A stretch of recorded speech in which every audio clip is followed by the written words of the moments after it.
যে ইব্রাহিম ইবনে আদহাম মখমলের চাদরে ঘুমায়, যার আঙ্গুলির ইশারায় বলখের মানুষ উঠে আর দাঁড়ায়, কিন্তু অন্তরে আসলো আমার কথা এত সূর্য চলে না, তাহলে এর পেছনে তো একজন মালিক আছে, তারা তো আমি চিনি না, আমি আসলে এখনো জ্ঞানী হতে পারি নাই।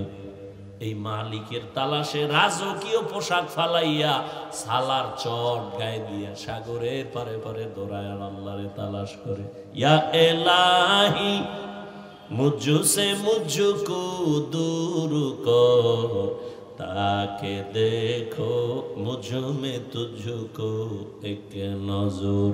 ইয়া এলাহি तू मेरा माबूद है, या इलाही तू मेरा माशूक है। সাগরের পারে বয়া বয়া আল্লাহর মোহাব্বতে গান গায়। হঠাৎ সরকারি বাহিনী তারা গেছে একটু ঘুরতে, গিয়া দেখি বলখের নামি দামি বাদশাহ সালার চট সেরাফারা জামা গায়ে দিয়া বসা। এই ইব্রাহিম কি পাইলা? বলখের বাদশাহী ছেড়ে কি পেয়েছ? অনেক কিছু পেয়েছি। বালুর মধ্যে বয়ে রইছো, কি পাইছো? করে এতদিন আমার বাদশাহী চলতো জমিনে, এখন আমার বাদশাহী চলে সমুদ্রের ভেতরে। লোহার একটা সুই হাতের মধ্যে, কয় দেখবি নি? কয় হ্যাঁ। কয় দেখ। সুইটারে সমুদ্রের মধ্যে ফালায় দিছে। ফালায় দেওয়ার কিছুক্ষণ পর ডাক দিয়া কয়, সমুদ্রের মাছ আমার সুইটা আমার হাতে ফিরাইয়া দে। হাজার হাজার সুই নিয়া হাজারো মাছ সামনে আসছে। এইবার দেখে সব আশ্চর্য হয়ে গেল, সবগুলোর সুইগুলো স্বর্ণমুখী। ইব্রাহিম বলে, এইটা আমার না, আমার লোহার সুই দে, তোদেরটা নিয়ে ভাগ। সর্বশেষ একটা ছোট্ট মাছ আইসা সেই লোহার সুইটা নিয়ে সামনে হাজির হয়ে গেল। বাদশাহ ইব্রাহিম ডাক দিয়া কয়, দেখা কো বাদো আবু আতিশ বান্দা বামানো তু মুর্দা বাহা জিন্দা আ। মান কানা লিল্লাহ কানা আল্লাহু লাহ। যে আল্লাহর হয়ে যাবে, গোটা দুনিয়া তার গোলাম হয়ে যাবে। এই কথা অনেকেই বুঝে না, বিদায় ওলিয়া উলিয়াদের কারামতের বিরোধিতা করে। আমাকে একটা ছোট্ট কথার জবাব দেন, আপনাদের এলাকায় গরু দিয়া হাল চাষ হয়নি? হাল চাষ যারা করে চাষি, এরা কি বড় শিক্ষিত, বড় বুজুর্গ? এই একজন সাধারণ মানুষ, থার্ড ক্লাসের মানুষ, এ গরুরে চাষাবাদ করতে গিয়া গরুর সাথে কথা বলে, গরু বুঝেনি কথা। একজন সাধারণ মানুষ বলে, এই গরু দাঁড়া, দাঁড়ায় যায়। এ গরু ডাইনে যা, ডানে যায়। গরু বামে যা, বামে যায়। হাজার হাঁস পানির মধ্যে। মালিক সন্ধ্যাবেলা যখন তার আওয়াজ দিয়া হাঁসগুলোরে ডাক দিছে, আওয়াজ দিয়া সব মালিকের সামনে হাজির। একটা চাষি বেনামাজি সাধারণ মানুষের কথা যদি গরু শুনে, আমার আল্লাহর প্রিয় বান্দার কথা কেন ভিন্ন মাখলুক শুনবে না? আউলিয়ারা কারে উকবা ইখতিয়ার, জাহেলারা কারে দুনিয়া ইখতিয়ার। والذين جاهدوا فينا لنهدينهم سبلنا। যারা চেষ্টা করবে চূড়ান্ত ভাবে আল্লাহ পাওয়ার জন্য, আল্লাহ পাওয়ার জন্য চেষ্টা করার মাকসাদ হলো আল্লাহর পরিচয় লাভের জন্য যারা চেষ্টা করবে, আল্লাহ বলেন আমি তাদের সামনে অনেকগুলো রাস্তা খুলে দিব। সাবিল এক বচন, তার বহু বচন সুবুল। সাবিল এক রাস্তা, সুবুল মানে অনেকগুলো রাস্তা। বলে কয়শো? কয় হিসাব নাই। ভালো করে বুঝেন। রহমতের নবী একদিন সাহাবাদেরকে ডাকলেন আর বললেন, জমিনের মধ্যে সোজা একটা দাগ টানলেন, রেখা টানলেন, তাই না? এই দাগ সোজা রেখার ডানে বামে আঁকা বাঁকা আরো অনেকগুলো দাগ টানলেন আর বললেন হাযা সিরাতি মুস্তাকিমা, এই যে পথটা দেখো এটাই হলো জান্নাতে যাওয়ার সহজ সরল সঠিক পথ, নাম হলো সিরাতাল মুস্তাকিম। ডানে বামে আঁকা বাঁকা অনেক পথ, জান্নাতের পথ কি এগুলো না সোজা? কয়টা বলেন? নাম কি? নাম কি? রহমতের নবী বলেন জান্নাতে পৌঁছার সোজা পথ একটা সিরাতাল মুস্তাকিম। এই রাস্তা দিয়া চলো, আল্লাহকেও পাইবা জান্নাতও পাইবা, এক পথ। আর আনকাবুতের শেষে আল্লাহ কয় আমাকে পাওয়ার রাস্তা অনেক। লাগজেনি প্যাস প্যাস ছুড়াইবে কে? ওসি, ডিসি, ডাক্তার, ইন্টারনেট। হ্যাঁ, সমাধান দিয়েছেন উলামায়ে কেরাম। রহমতের নবী বললেন জান্নাতে পৌঁছার একটাই পথ, সোজা, কোন আঁকা বাঁকা না, নাম হলো সিরাতাল মুস্তাকিম। আল্লাহ বলেন আমাকে পাওয়ার অনেকগুলো পথ। এর জবাব কি? বলে সোজা পথ একটাই, এতে কোনো সন্দেহ নাই। যেমন উদাহরণ দিয়া বলে খুলনা থেকে ঢাকা যাবেন, বিশ্ব রোড কয়টা? ঢাকা থেকে আপনি চট্টগ্রাম যাবেন, বিশ্ব রোড একটা। বান্দা তুমি আমলের লাইনে মেহনত করে জান্নাতে যাবা, বিশ্ব রোড একটা, সিরাতাল মুস্তাকিম। তবে খুলনা টু ঢাকার এই বিশ্ব রোডের ডানে বামে আঁকা বাঁকা রোড আছে না নাই? শাখা রোড। শাখা রোড থাকা এটা কঠিন না সহজ? বলেন না কেন সহজ? জান্নাতে পৌঁছার সোজা পথ সিরাতাল মুস্তাকিম, এটা বিশ্ব রোড। আর এই রোডে ঢোকার জন্য শাখা রোড আছে আরো অনেকগুলো, কোনো অন্ত নেই। তাবলিগওয়ালাদের মধ্য দিয়া যদি দৌড় দাও, একটা দৌড় দিয়া সামনে গিয়া দেখবি বিশ্ব রোডের সাথে লাইন লাগানো সিরাতাল মুস্তাকিম। খাঁটি আল্লাহওয়ালাদের নেক নজর নিয়া সুন্নতের সার্টিফিকেট নিয়ে দৌড় দাও, তাদের আর এক রাস্তা শাখা রোড, ওখান দিয়েও যদি দৌড় দাও সামনে গিয়া দেখবা সিরাতাল মুস্তাকিম বিশ্ব রোডের সাথে লাইন লাগানো। ইমামে আজম আবু হানিফা রাহমাতুল্লাহ আলাইহির মাযহাব অনুযায়ী যদি দৌড়াইতে থাকো, সিরাতাল মুস্তাকিমে গিয়েই তো ঢোকবা, ভিন্ন কোন রোডে যাইবা না। ইমাম শাফিঈ রাহমাতুল্লাহ আলাইহির মাযহাব মেনে যদি দৌড়াতে থাকো, দৌড়ায় দেখবা সামনে গিয়ে সিরাতাল মুস্তাকিমের সাথে লাইন লাগানো। ইমাম আহমদ বিন হাম্বলের কথা মেনে যদি মাযহাব মেনে তুমি ওই পথে দৌড়াও, সামনে গিয়ে দেখবা সিরাতাল মুস্তাকিমের সাথে সংযোগ লাগানো। ইমাম মালিক রাহমাতুল্লাহ আলাইহির মাযহাব মেনে তুমি যদি দৌড়াতে থাকো, সামনে গিয়া দেখবা সিরাতাল মুস্তাকিমের সাথে লাইন লাগানো। কারণ সব মাযহাবের ইমাম এরা সব ওলিয়ে কামেল, এরা সবাই আহলে সুন্নাত ওয়াল জামাতের আকীদার বড় বড় শায়েখ মাশায়েখ, এদেরকে ভুল বলার কোনো সুযোগ নাই।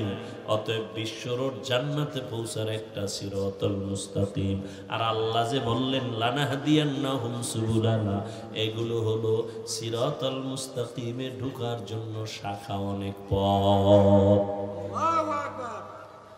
এই পথে তুমি ঢুকবা কেমনে? বলে ঢুকার সমষ্টিগত নাম হলো চেষ্টা। কি করতে হবে? চেষ্টা করা বান্দা তোমার কাজ। আস-সাইউ মিন্নি ওয়াল ইতমামু মিনাল্লাহ। তবে চেষ্টাটা তুমি আউলা জাউলা করলে হবে না, লাইন মতো করতে হবে। কি মতো করতে হবে? লাইন মতো কেমনে? বলে তিনটা গুণ নিয়ে যদি দৌড়াও, তাহলে আজ না কাল তুমি সিরাতাল মুস্তাকিমে ঢুকবা। আর এটাও সত্য, সিরাতাল মুস্তাকিমের পরিণাম বিনা হিসাবে জান্নাত। কয় গুণ নিয়ে দৌড়াতে হবে? তিনটা গুণ ছাড়া দৌড়াবা। বাজারের মধ্যে কুত্তা দৌড়ায় সারাদিন, সকাল থেকে দৌড়ানো স্টার্ট করেছে, রাত্র 12টা পর্যন্ত দৌড়ায়, এই দৌড়ানের পরে দেখি বাজারের কুত্তা বাজারে হইয়া রইছে। ও যদি সোজাভাবে দৌড়াইতো ওই গোপালগঞ্জ গিয়া আবার টঙ্গিপাড়া আসতে পারত।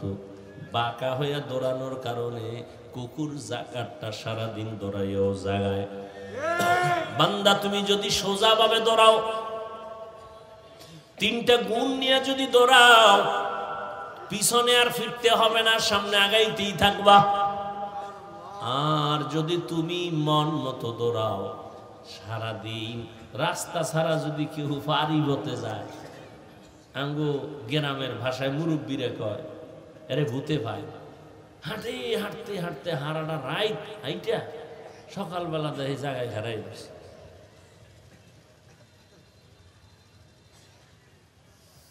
ওই জমিনের মধ্যে দিয়া শুকনা জমিন হাইটা বাড়ি যাবে, রাস্তা দিয়া ঘুরে গেলে অনেক সময় মাঝখান দিয়া দৌড়, অন্ধকারের মধ্যে দৌড় দিছে, ঘুরতে ঘুরতে আরে পাইছে ভূতে। ভাইয়া সারা রাত ঘুরে টুরে সকালবেলা দেখে জায়গায় হারাই গেছে, ডান বামার খুঁজে পাই। তো তিনটা গুণ নিয়ে যদি বান্দা চলো, তাহলে তুমি সামনেই আগাবা, পেছনে তাকাতে হবে না। প্রথম গুণের নাম আদব। বেয়াদব কিয়ামত পর্যন্ত দৌড়াবে, কোনদিন মঞ্জিল পাবে না, সিরাতে মুস্তাকিম পাবে না। এক নাম্বার গুণের নাম আদব। মানে কি? বড় হুজুরের সামনে নামাজের সূরাতে বসা, লিকুল্লি শাইইন জিনাতুন ফিল ওয়ারা ওয়াজিনাতুল। এই সমস্যাটা কি হলো? কি সমস্যা? এই কাশিটা বাড়লো কেন? আকামটা ঘটাইলো কি? কোথায় বলে?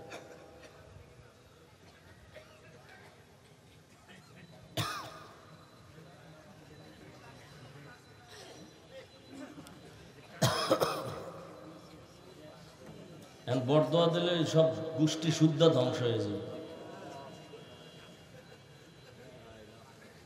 সব মানুষের পানি খাওয়াবি? কাশতে কাশতে দাও, বেউস হয়ে গেছে।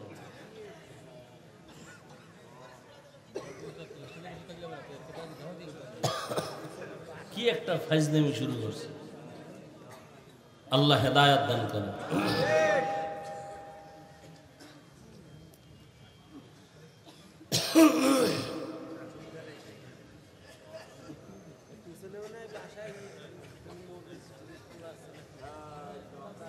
তো এক নাম্বার খেয়াল করেন, টাইম শেষ, এদিকে এদিক চাইলে শেষ, অল্প টাইম শুনেন। তাহলে আমাদের কাজ হলো কি? চেষ্টা করা। কি কাজ? চেষ্টা করা। চেষ্টাটা সফল হবে কয় গুণ থাকলে?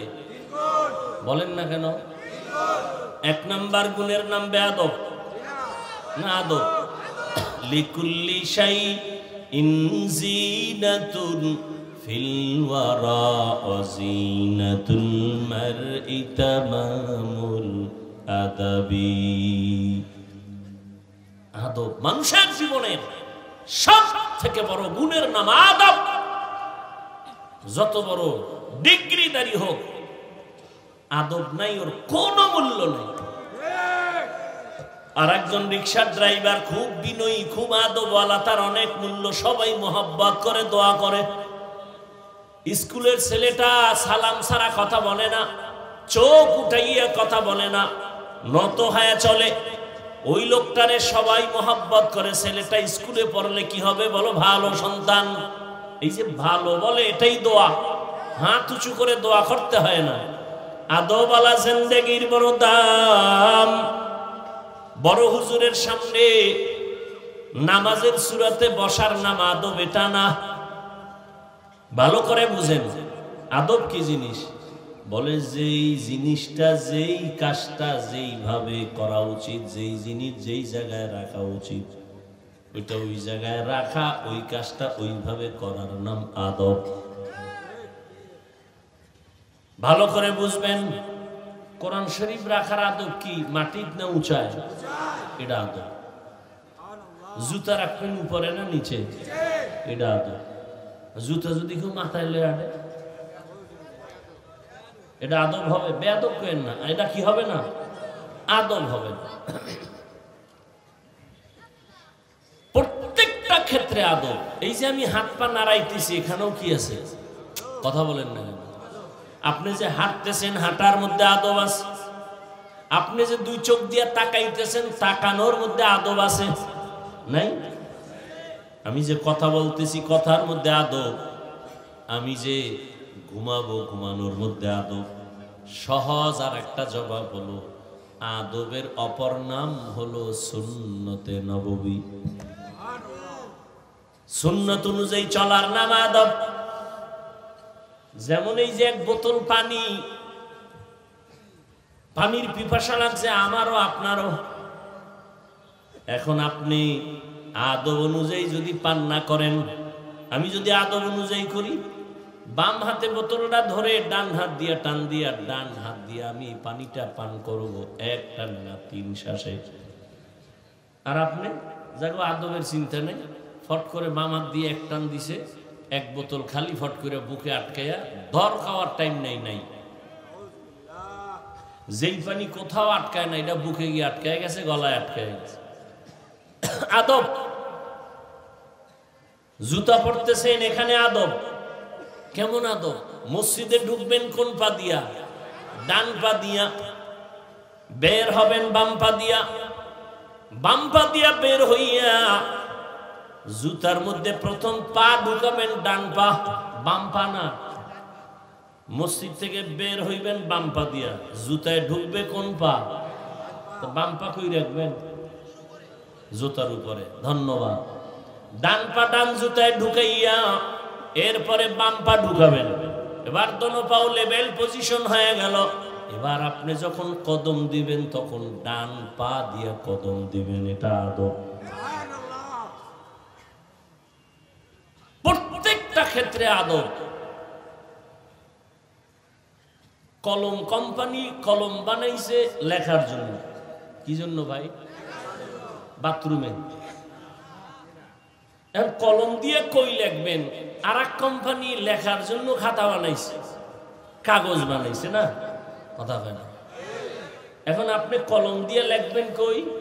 কাগজে। যারা বাথরুমে লেখে, বাথরুমে লেখে আই লাভ ইউ, তার মানে তোর মতো বাথরুমের আমি খুব ভালোবাসি। বাথরুম বাতিনি আওয়াজ দিতে থাকে, ইউ লাভ মি, তোরও আমি খুব মিস করি, সময় মতো আইও। থানবী রহমতুল্লাহ আলাইহি লিখেছেন, বাথরুমে যারা খালি পায়, খালি মাথায় যায়, লেখা পড়ে অথবা লেখে, এদের জেহেন বিদ্যুতের গতিতে কমে যায়। আর কয় হুজুর পড়ি, মনে থাকে না। আকাম কর গিয়া, মনে থাকবে কেমনে? নিম্নচাপ শুরু হয়ে গেছে, জুতা ভরার টাইম করে বাথরুমে দৌড়, দরজা খুলে রাখ। অথচ আদব অনুযায়ী বাথরুমে ঢুকো, বাম পা দিয়ে ঢুকো, তবে কখনো খালি মাথায় খালি পায়ে বাথরুমে ঢুকবা না। কারণ বাথরুম হলো জিন শয়তানের আড্ডাখানা।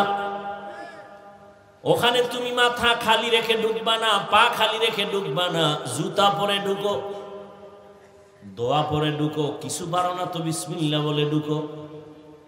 বাথরুমে ঢুকার পর বাম পায়ের উপরে ভর করে বসো, আদব।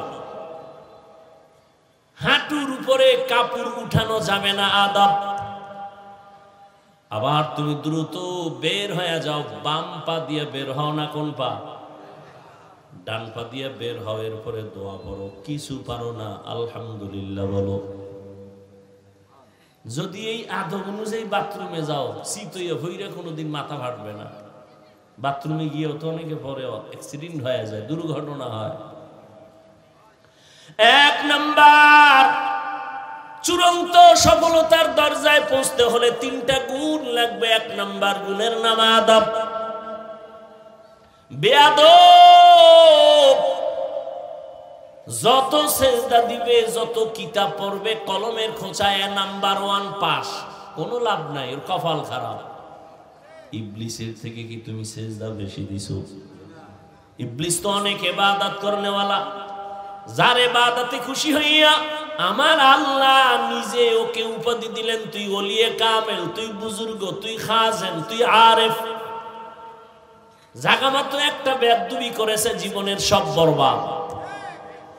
বেয়াদবি কয়টা করছে? একটা, শেষ। জায়গা মতো বেয়াদবি একটা করেছে, জীবন শেষ। এজন্য আদবওয়ালা জিন্দেগির বড় দাম। মান তাওয়াযা লিল্লাহ রাফাআহুল্লাহ। নিজের বিনয়ী করে চলো, তোমার মর্যাদা শুধু বাড়তেই থাকবে, বাড়তেই থাকবে। কে বাড়াবেন? তোমার পুঁজি লাগবে, বিনয়ী হয়ে চলো, আর কিছু দরকার নাই। তুমি কিতাব বুঝো না বুঝো, পরীক্ষায় পাস করো না করো, তুমি চেষ্টা করে যাও, বিনয়ী হয়ে চলো। কিতাবের সাথে বেয়াদবি করিও না, ইলমের সাথে বেয়াদবি করিও না, ইলম ওয়ালাদের সাথে বেয়াদবি করিও না। দেখো তোমার মর্যাদা কই চলে যায়। কাবেলিয়ত দাদেউরা শর্ত নিস, বলকে শর্ত কাবেলিয়ত দাদেউস। আল্লাহ যারে মর্যাদা দিবেন, হাদিসে পাকে রহমতের নবী বলেন, লোকটা এতটা বিনয়ী হয়ে চলে, কিন্তু আল্লাহ খুশি হয় তার মর্যাদা বাড়াবেন। মর্যাদা বাড়ানোর জন্য যে আমলের মেডিসিন লাগে, বান্দার ওই আমল নাই। নবী বলেন, তখন আল্লাহ ওই বান্দাকে কঠিন একটা পরীক্ষায় ফালায়, ধৈর্যের পরীক্ষা নিয়ে তার মর্যাদা বাড়ায় দেয়, অসুস্থ বানায় দিছে। যদি ধৈর্য ধারণ করে, আল্লাহ মর্যাদা বাড়ায়।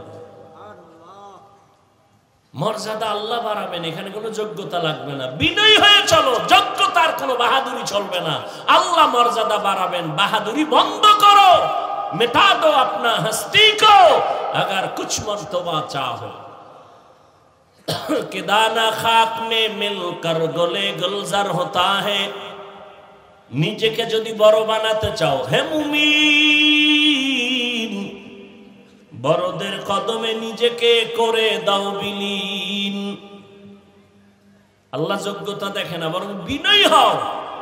আমি কিছু জানি না, কিছু জানি না, কিছু জানি না। দুনিয়ার ভিক্ষুক যখন মানুষের বাড়ি দ্বারে গিয়ে ভিক্ষা চায়, কৌশল করে, অনেক কৌশল, অনেক চালাক ভিক্ষুক। মা থাকলেও খায় আমার মা নাই, বাবা থাকলেও খায় বাবা নাই, ভিক্ষা দাও। এই আমি তো তোরে চিনি, তোর না বাপ আছে, তুই এই বাড়ির দরজায় দাঁড়ায় আমার বাপ নাই। কইও না, কইও না, শুনো, আমি এখানে একটা কৌশল বের করেছি। মালিকের সামনে দাঁড়ায় যতবার নাই নাই নাই নাই বলবো, ততবার মালিকের মায়া বেড়ে যাবে, ভিক্ষাও বেশি পাবো।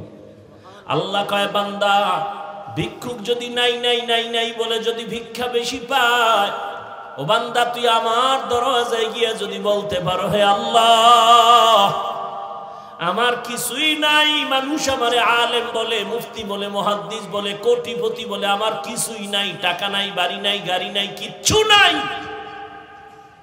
এক পর্যায়ে আমিও নাই। ও আল্লাহ তুমি আমারে মাফ করে দাও। আল্লাহর কাছে যদি নিজের অন্তর থেকে বলো আমার কোনো যোগ্যতা নাই, আল্লাহ মর্যাদা বাড়াবেন, আল্লাহর মায়া জমে যাবে। নিজের ছোট মনে যদি করতে পারো, আল্লাহ মর্যাদা বাড়ায় দিবেন। আর যারা আমার অনেক কিছু আছে, আমার মতো বড় বক্তা কেউ নাই, বড় আলেম কেউ নাই, আল্লাহ বলেন যাও আছে তাও তোমার থেকে বিদায় হয়ে যাবে। এজন্য রহমতের নবী সব সময় দোয়া করতেন, اللهم اجعلني في عيني صغيرا وفي أعين الناس كبيرا। আদোবালা জিন্দেগির বড় দাম। পৃথিবীর এক বাদশার নাম, বড় বুজুর্গ, রাষ্ট্র চালায় আবার বুজুর্গ, সুলতান মাহমুদ গজনবী রহমতুল্লাহ আলাইহি। তার ইন্তেকাল হয়ে গেল। তার আপন কেউ স্বপ্ন যোগে সাক্ষাৎ, প্রশ্ন করা হলো, সুলতান আপনার কবরের কি হালাত? বলে আল্লাহ আমাকে মাফ করে দিয়েছেন। ও সুলতান, আপনাকে আল্লাহ মাফ করলেন, এমন কি বড় আমল করেছেন? সুলতান মাহমুদ গজনবী বলেন, আমার বড় কোনো আমল নাই, একটা আদবের কারণে আল্লাহ আমাকে মাফ করে দিয়েছেন। কিসের কারণে? কি আদব? কয় আমি একদিন সফর করতেছিলাম, চলতি পথে যাত্রা বিরতি করলাম, রাত্রি যাপনের জন্য এক গরিবালায় ঢুকলাম। আমার এই জীর্ণ শীর্ণ ঘরের এক পাশে আমাকে থাকার জন্য একটু জায়গা দিল।